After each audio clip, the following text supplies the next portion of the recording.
Cinta Bernoda Darah, Jilid 11 bagian 4. Perempuan rendah, siapa tidak tahu bahwa dahulu kau berzina dengan kekasihmu? Aku masih berlaku murah dan sabar. Akan tetapi siapa kira sekarang kau mengadakan pertemuan gelap? Terkutuk, kali ini si pangeran menggerakkan pedangnya menyerang istrinya sendiri.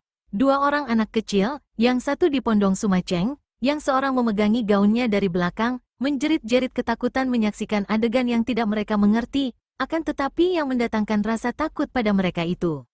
Hanya anak yang sulung tidak menangis, memandang dengan mata terbelalak sambil memegangi sulingnya. Adegan ini berkesan amat mendalam di hatinya, akan tetapi tentu saja ia pun tidak mengerti apa artinya semua ini. Biarpun pedang itu mengancam nyawanya, Sumaceng tidak bergerak, siap menerima tusukan pedang. Baginya hidup ini penuh penderitaan batin, dan ia memaafkan kemarahan suaminya yang pada hakikatnya tidaklah menuduh yang bukan-bukan.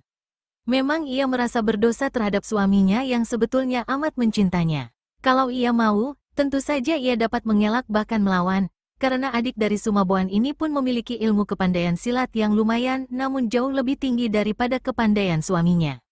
Akan tetapi, seperti juga tadi, pedangnya yang meluncur ke depan itu tiba-tiba terhenti di tengah jalan, malah mendadak ia merasa tangan kanannya seperti lumpuh dan pedangnya itu tak dapat ditahannya lagi, runtuh terlepas dari tangannya menimbulkan suara berkerontangan. Cepat sang pangeran ini membalikkan tubuh memandang. Tak salah dugaannya, kiranya laki-laki berpakaian serba hitam yang pernah ia dengar namanya sebagai Suling Emas, pendekar yang menggemparkan itu, berdiri tegak dan menggerak-gerakkan tangannya mengirim pukulan atau dorongan jarak jauh yang tadi menahan pukulan-pukulannya dan tusukan pedangnya. Manusia berhati binatang, Pangeran Kiang melompat maju menghadapi Suling Emas. Orang lain boleh takut kepadamu, akan tetapi aku tidak takut. Orang lain boleh menyebutmu pendekar, akan tetapi bagiku kau hanyalah seorang laki-laki buaya yang mengganggu istri orang. Kau seorang laki-laki rendah berzina dengan perempuan ini yang juga hanya seorang istri berwatak pelacur. Plakek, pangeran itu terguling dan bibirnya pecah-pecah berdarah oleh tamparan tangan Suling Emas yang menjadi marah sekali.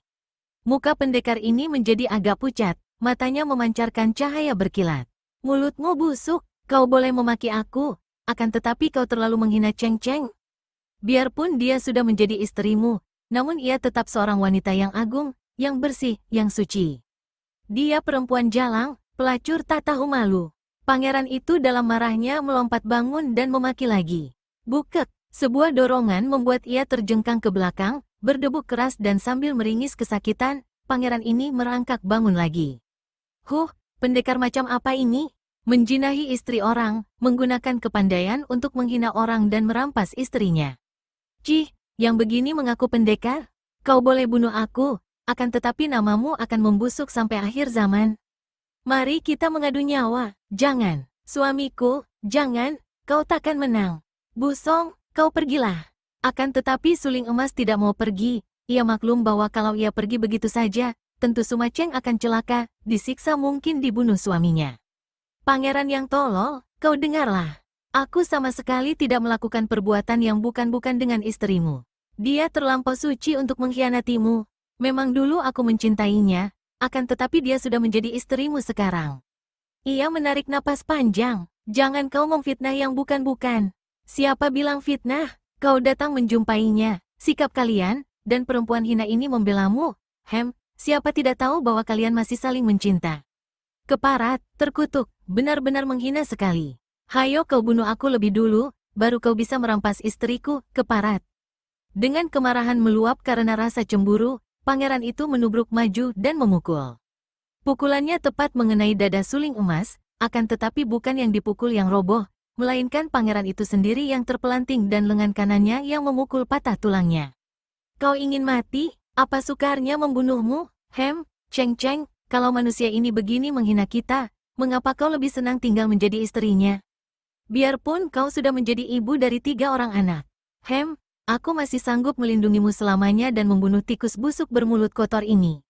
Pada saat itu Pangeran Kiang sudah berdiri lagi dan menyerang dengan tangan kiri. Biarpun rasa nyeri hampir membuat ia pingsan, namun panasnya hati membuat ia sanggup menahan dan terus menerjang lagi. Kaki Suling Emas bergerak dan sebuah tendangan membuat pangeran itu terlempar sampai 4 meter jauhnya. Namun kembali ia merangkak bangun untuk menjadi roboh kembali di lain detik oleh tamparan tangan suling emas yang kelihatannya sudah marah sekali. Kau ingin mampus, ya? Nih, terima. Dan ini, kalau kau tak mau berlutut minta ampun kepada istrimu, mencabut semua kata-katamu yang kotor, demi Tuhan, kubunuh benar-benar engkau. Suling emas menghajar terus sampai pangeran itu babak belur, mukanya berdarah dan bengkak-bengkak. Tahan, suling emas, kau berani memukuli suamiku seperti ini? Laki-laki kejam, kau boleh bunuh dia melalui mayatku. Tiba-tiba Suma Cheng yang sudah menurunkan anaknya dari pondongan dan telah memungut pedang suaminya, menerjang maju bagaikan seekor harimau betina. Pedangnya menusuk ke arah dada suling emas. Cheng Cheng, suling emas terbelalak heran dan kaget. Cap, ujung pedang itu menusuk dadanya. Untung ia dapat mengatasi heran dan kagetnya, lalu cepat mengerahkan tenaga sehingga pedang yang sudah menancap itu tidak maju terus, menancap dan meleset ke atas sehingga pedang itu menancap dan menembus daging dan kulit dada dan pundak, akan tetapi tidak memasuki rongga dada. Karena pengerahan sinkang dari suling emas hebat dan kuat sekali, Suma Cheng merasakan telapak tangannya panas dan lumpuh sehingga pedang itu dilepasnya dan masih menancap pada dada suling emas. Berani kau hendak membunuh suamiku? Ah, dia suamiku, ayah anak-anakku, aku akan membelanya dengan nyawa. Suma Cheng berseru lagi dan kembali menerjang dengan pukulan-pukulan dahsyat. Cheng Cheng, dengan jantung serasa ditarik-tarik, suling emas berkelebat dan lenyap dari tempat itu. Suma Cheng menubruk suaminya, merangkul dan menangis. Pangeran Qiang yang mukanya bengkak-bengkak itu tersenyum. Istriku, akhirnya aku mendapat bukti nyata, kau memang mencinta aku seorang. Hahaha, tidak sia-sia pengorbananku, tidak sia-sia pembelaanku, kau istriku yang setia, maafkan semua tuduhanku tadi. Diamlah, diamlah, kau terluka. Tentu saja aku istrimu dan setia kepadamu. Suma Cheng mengusap air matanya dan mengerling ke arah perginya suling emas, hatinya mengeluh penuh rasa nelangsa. Memang sebaiknya begini, pikirnya. Hanya itulah jalan satu-satunya untuk mengusir suling emas, untuk mencegah suaminya cemburu dan mungkin sekali untuk mengobati hati kekasihnya yang terluka. Kalau melihat dia bersedia dan mencinta suaminya, mungkin suling emas akan lebih mudah untuk melupakannya. Dengan muka pucat, ia lalu membantu suaminya meninggalkan taman, sedangkan anak-anaknya segera dipondong oleh pelayan-pelayan yang datang dengan muka ketakutan. Adapun suling emas melarikan diri dengan pengerahan tenaga sekuatnya sehingga tubuhnya tak tampak, hanya bayangannya saja berkelebatan dan dalam waktu sebentar saja ia sudah keluar dari kota raja, terus ia berlari seperti orang gila, masuk keluar hutan. Menjelang tengah hari, setelah berlari-larian berjam-jam lamanya, akhirnya ia menjatuhkan dirinya di bawah sebatang pohon besar dalam sebuah hutan. Ia jatuh tertelungkup di atas rumput, tak bergerak, kedua tangannya menutupi mukanya. Hanya terdengar ia mengeluh dan mengerang perlahan seperti orang menderita nyeri yang amat sangat. Darah masih membasahi bajunya, darah yang keluar dari luka di dada dan pundaknya. Pedang yang tadi menancap kini tidak tampak lagi. Luka-luka inikah yang membuat dia mengerang? Tak mungkin, luka itu hanyalah luka daging dan kulit belaka, dan bagi seorang pendekar sakti seperti suling emas, luka macam itu tidaklah ada artinya. Namun luka yang berada di dalam rongga dadanya, luka pada hatinya itulah yang amat sakit rasanya. Jantungnya serasa perih seperti disayat-sayat. Cheng Cheng tidak cinta lagi padanya. Cheng Cheng mencinta suaminya, dan bahkan membenci dia yang dibuktikan dengan tusukan pedang tadi. Suling emas mengeluh, dan ketika ia bergerak dan bangun duduk di atas tanah berumput, wajahnya nampak pucat bukan main.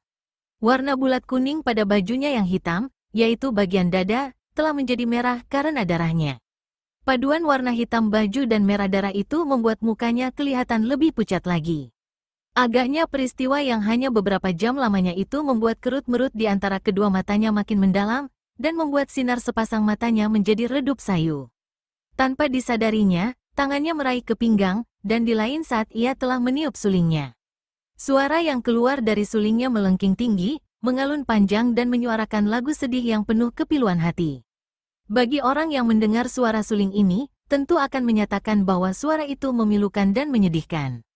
Namun sesungguhnya suling emas telah mempergunakan ilmunya Kim Kong Sin Im yang belum lama ini ia latih bersama Bu Ke Xiansu. Dengan ilmu ini, perlahan-lahan kesedihannya lenyap dan setelah suara suling berhenti, wajahnya tidak sepucat tadi. Namun ia masih duduk melamun dan sengaja mempergunakan kesempatan ini untuk mengolah semua peristiwa yang menimpa dirinya. Seperti biasa, ia hendak memetik buah bermanfaat, menarik pelajaran dari setiap pengalaman hidupnya. Kini pikirannya dapat bekerja baik, tidak lagi diselimuti perasaan hati yang pilu dan sayu. Suma Cheng telah mencinta suaminya dan membencinya. Hal ini sama artinya dengan kematian kekasihnya itu. Bukan orangnya yang mati, melainkan cinta kasih terhadap dirinya. Tidak ada lagi manusia yang boleh diharapkan di dunia ini. Ibu kandungnya telah meninggal, juga Cheng Cheng telah mati. Mengapa ia harus merasa berduka? Mengapa hatinya begini sakit? Mengapa ia membenci Pangeran Qiang? Suling emas mengumpulkan ingatannya dan terngiang kembali di telinganya segala petuah, pelajaran dan nasihat yang pernah ia dengar dari mendiang gurunya, Kimo Taisu, dan si kakek sakti Bu Kesiansu. Apakah artinya cinta? Pernah mendiang gurunya menguraikan tentang cinta ini. Cinta yang paling murni di antara manusia adalah cinta yang tidak dikotori oleh nafsu menyenangkan diri sendiri, yakni cinta yang tulus ikhlas dan rela, yang berlandaskan pengorbanan demi untuk kesenangan dan kebaikan dia yang dicinta. Contohnya kasih sayang seorang ibu terhadap anak kandungnya ikhlas dan rela, satu-satunya idaman hati seorang ibu hanyalah melihat anaknya senang, rela berkorban, rela bersusah payah, tanpa mengharapkan upah karena melihat anak itu senang merupakan upah yang paling berharga. Sebaliknya cinta kasih yang berlandaskan nafsu, selalu menghendaki agar orang yang dicinta itu hidup berbahagia bersama dia sendiri. Menghendaki agar orang yang dicinta itu menjadi miliknya yang mutlak, selama hidup berada di sampingnya untuk dipuja, untuk dicinta, untuk pelepas dahaga. Cinta ini penuh dengan harapan, penuh dengan pamrih dan karenanya penuh dengan racun yang dapat duka nestapa dan sengsara mendatangi. Suling emas termenung. Dia manusia biasa. Tentu saja cintanya termasuk golongan kedua itulah. Ia mencinta Cheng Cheng karena wanita itu jelita, karena halusan budinya, karena keramahannya, karena kecocokan hatinya, dan karena, agaknya lebih daripada itu karena dahulu membalas cintanya. Sekarang wanita itu sudah menjadi istri orang lain, sudah mengalihkan cinta kasihnya kepada suaminya itu, mengapa ia harus bersikeras melanjutkan cinta kasihnya? Bukankah itu akan sia-sia belaka? Menyiksa diri sendiri dan menyiksa Cheng Cheng, merusak pula hati Pangeran Qiang. Ia harus melupakan Cheng Cheng. Tapi anak laki-laki itu, putra sulung Suma Cheng adalah anaknya. Kembali suling emas merenung, gelisah dan bingung. Tentu saja mudah baginya, menggunakan kepandaiannya untuk merampas bocah itu. Akan tetapi apa artinya? Apa gunanya? Bocah itu belum tentu berbahagia bersamanya dan Cheng Cheng tentu akan hancur hatinya. Pangeran Qiang yang agaknya tidak menduga akan hal itu tentu akan sakit hati kepadanya. Akibatnya hanya merugikan semua pihak. Aku harus melupakan dia, harus. Mengapa aku begini lemah? Hei, Busong, apakah kau bukan laki-laki? Tiba-tiba suling emas melompat bangun, tertawa bergelak. Suara ketawa ini bergema di dalam hutan, mengagetkan burung-burung. Kemudian pendekar ini mainkan sulingnya sedemikian cepatnya sehingga terdengar angin menderu-deru dan yang tampak hanyalah sinar bergulung-gulung yang kadang-kadang mengeluarkan kilatan cahaya kuning emas. Ketika beberapa menit kemudian pendekar ini berkelebat pergi dari situ, keadaan sunyi di situ, yang tampak hanyalah rumput yang kini penuh dengan daun-daun pohon yang telah menjadi gundul, rontok semua daunnya karena sambaran hawa pukulan yang berkelebatan dari suling emas tadi. Busin dan adiknya, Xian Eng, tak dapat berkutik di atas tanah lembab dalam ruangan bawah tanah. Mereka tiada hentinya berusaha untuk membebaskan diri daripada totokan, namun totokan Hek Giamlo ternyata dari aliran lain dan amat luar biasa. Biarpun Busin sudah mengerahkan tenaga saktinya, tetap saja ia tidak mampu membebaskan diri. Apalagi Xian Eng yang tingkat tenaganya jauh lebih lemah. Setelah berusaha dengan sia-sia selama beberapa jam, akhirnya mereka menerima nasib. Satu-satunya harapan mereka adalah kakak mereka, Busong atau suling emas. Hanya suling emas yang akan dapat menolong mereka. Tiba-tiba terdengar suara gaduh di luar ruangan dalam tanah itu, disusul suara langkah orang berlari-lari. Langkah ini sebetulnya ringan sekali dan andai kata Busin dan Xian Eng tidak sedang rebah miring dengan telinga menempel pada tanah, kiranya jejak kaki ini takkan terdengar mereka. Xian Eng menjadi girang sekali dan hampir saja ia berteriak memanggil nama kakaknya. Karena siapa lagi orang yang memasuki tempat ini selain suling emas yang hendak menolong mereka? Akan tetapi segera ditahan niatnya berteriak memanggil demi dilihatnya wajah Busin yang kelihatan kaget dan gelisah. Apalagi pada saat itu terdengar suara yang parau menyakitkan telinga. Sini, tak boleh kau mendahului aku, hohoha. Kai Ong jembel menjemukan. Balas suara seorang wanita yang nyaring. Bu Xin dan Xian Eng tentu saja menjadi amat kaget karena mengenal suara ini. Suara It Gan Kai Ong dan Xiang Mo Xin Ni, dua orang iblis yang sama jahatnya atau mungkin lebih mengerikan daripada Hek Giam Lo sendiri. Gema suara mereka belum lenyap, akan tetapi bayangan hitam yang bertubuh ramping telah berkelebat ke dalam ruangan itu, dikejar oleh bayangan kakek bertongkat yang agak bongkok. Dalam sekejap mata dua bayangan ini sudah lenyap memasuki terowongan, agaknya mereka itu sedang berlomba mencari sesuatu. Selenyapnya dua bayangan orang sakti itu, berkelebat bayangan ketiga dan ternyata orang ini adalah Sumaboan. Sejenak pemuda bangsawan ini mencari-cari dengan pandang matanya. Ia terkejut sekali ketika melihat Bu Xin dan Xian Eng rebah di bawah. Dinda Xian Eng, kau di sini. Ah, kau tertotok. Jangan khawatir, aku akan menolongmu. Cepat pemuda itu meraih tubuh Xian Eng dan dipondongnya. Biarpun kaki tangannya lumpuh, namun Xian Eng masih dapat bicara. Suaranya lemah berbisik, harap kau, tolong pula Xin Ko keluar dari sini.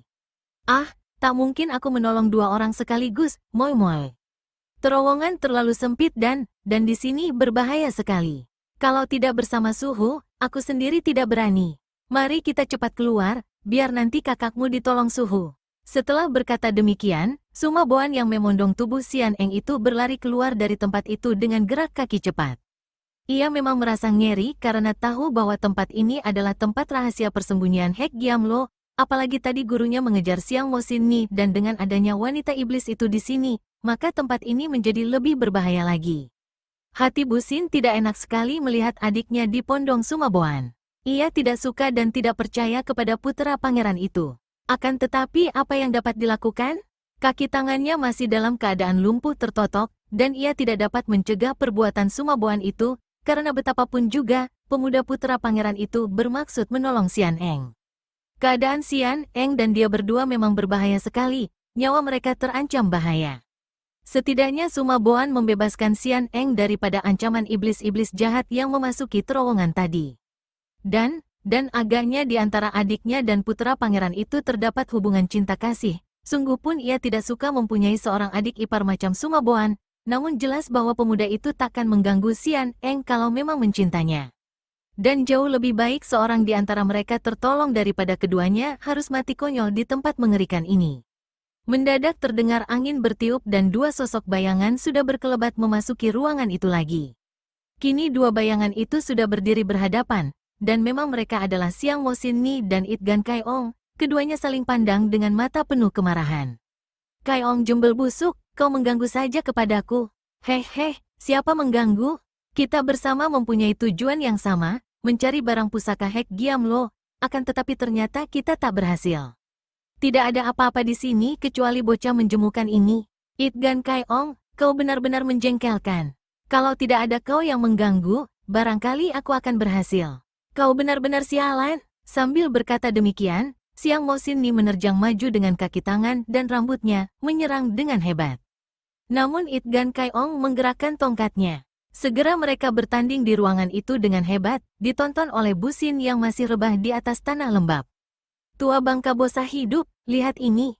Aih, hebat. Inikah hasilmu dari Bukit Xiansu? Teriak It Gan Kai Ong karena ia memang terdesak hebat ketika Xiang Mo Xin Ni mainkan sebuah alat musik him yang dulu ia rampas dari Bukit Xiansu. Hebat sekali senjata istimewa berupa him ini. Ketika ia menggerakkannya, terdengar suara mengaung dan sejenak It Gan Kai Ong terhuyung ke belakang karena suara yang keluar dari him itu mengacaukan pemusatan tenaganya. Hampir saja ia kena disabet sambaran rambut lawannya yang menotok 7 tempat jalan darah yang dapat membawa maut. Xiang Mo Xin Ni tertawa-tawa nyaring ketika melihat hasil terjangan senjatanya ini, dan ia melompat maju mendesak lebih hebat. Akan tetapi tiba-tiba gerakan tongkat It Gan Kai Ong berubah. Kini tongkat itu membentuk lingkaran-lingkaran aneh yang mengeluarkan bunyi pula, bunyi menggereng seperti auman singa. Ketika him bertemu tongkat, keduanya terlempar ke belakang dan terhuyung-huyung. Setan alas, ilmu iblis apa yang kau mainkan tadi? Bentak Xiang Mo Xin Ni. Sayang hanya setengahnya ku dapat. It Gan Kai Ong terkekeh. Kalau keseluruhannya ku miliki, kau tentu akan mampus di tanganku kali ini, Xin Ni. Xiang Mo Xin Ni berdiri diam, berpikir. Kiranya ilmu hebat itu adalah hasil daripada perampasan kitab dari tangan Bu Kexian dahulu. Itgan Kaiong hanya berhasil mendapatkan setengah kitab, yang setengah lagi dirampas Hek Giamlo. Kalau saja ia bisa memiliki kedua potongan kitab itu, Kaiong, sekarang bukan waktunya kita menguji kepandaian. Nanti di puncak Taisan kita boleh bertempur sampai puas. Kita tunda dulu, bagaimana pendapatmu? Ataukah kau hendak melanjutkan? Aku pun tidak takut kalau kau hendak melanjutkan sampai seorang di antara kita mampus. Hehehe, Siang Mosin ni iblis betina. Apa artinya dapat menangkan kau dan mengemplang remuk kepalamu yang penuh tipu-tipu muslihat itu kalau tidak ada yang menyaksikannya? Kelak di Taisan tentu kau roboh di tanganku. Hehe, ditunda juga tidak apa. Siang Mosin ni menoleh ke arah Busin, suaranya terdengar mengejek ketika ia berkata, Busin Koko yang tampan, kau nakal sekali, berani dulu kau melarikan diri daripadaku.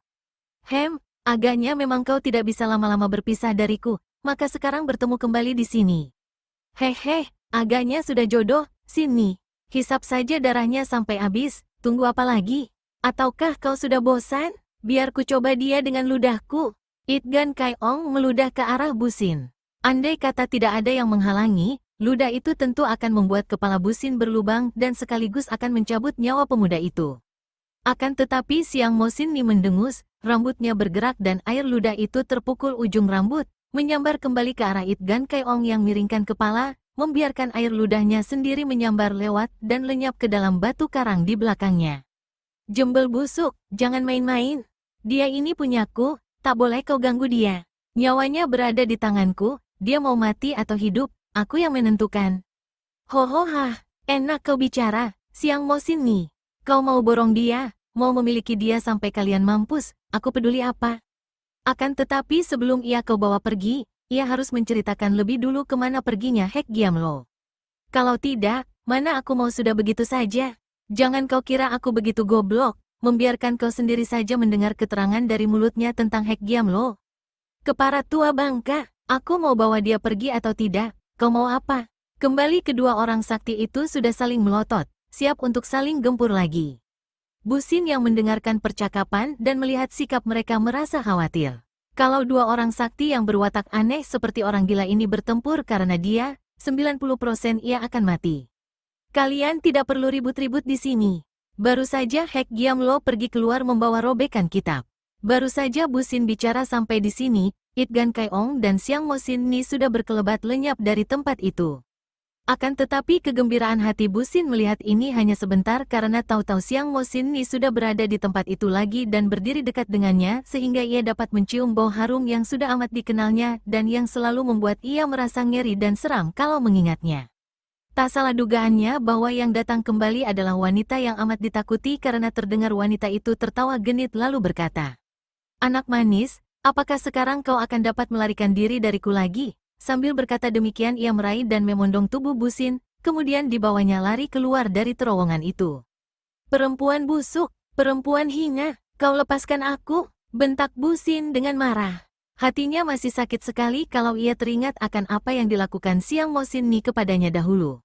Akan tetapi Siang Mosin ni hanya tertawa sambil mengejek, jembel picak itu benar juga, kalau aku haus, darahmu akan segar juga, hai hik.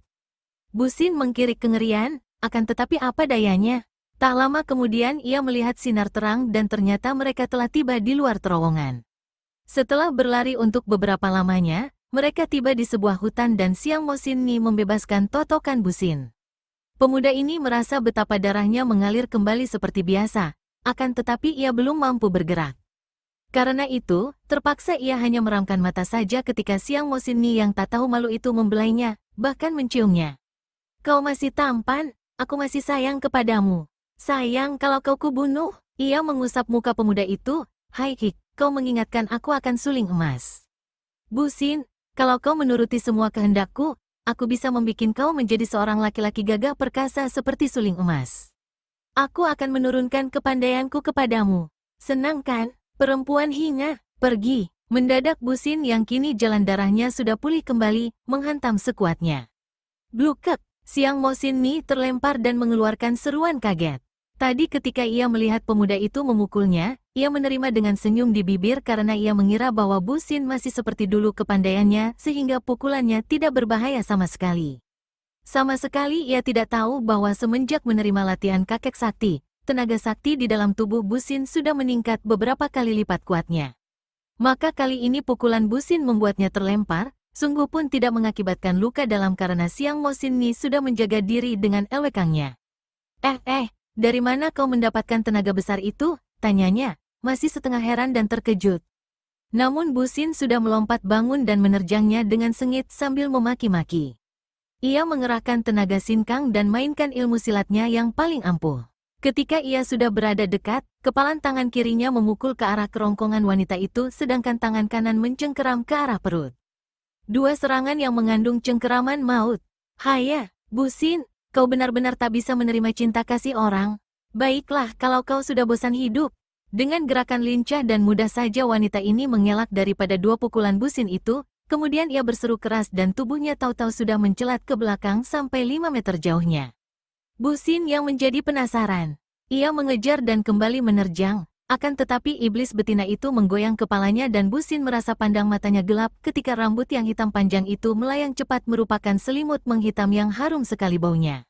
Pemuda ini berusaha untuk menghindarkan diri dengan melompat ke samping. Namun tiba-tiba gerakannya tertahan dan sama sekali ia tak mampu berkutik oleh karena bagaikan ular-ular hidup, rambut-rambut itu telah melibat kaki tangan dan lehernya. Ia merasa seakan-akan ia diringkus oleh banyak tangan yang halus dan harum, dan betapapun ia mengerahkan tenaganya, ia tetap saja tak mampu bergerak. Hai, orang bagus berhati baja, kau mau bilang apa sekarang? Wanita itu berdiri di depan Busin, kurang lebih 1 meter dekatnya, matanya berkilat-kilat. Bibirnya yang merah menyeringai memperlihatkan deretan gigi putih berkilauan dan kecil-kecil.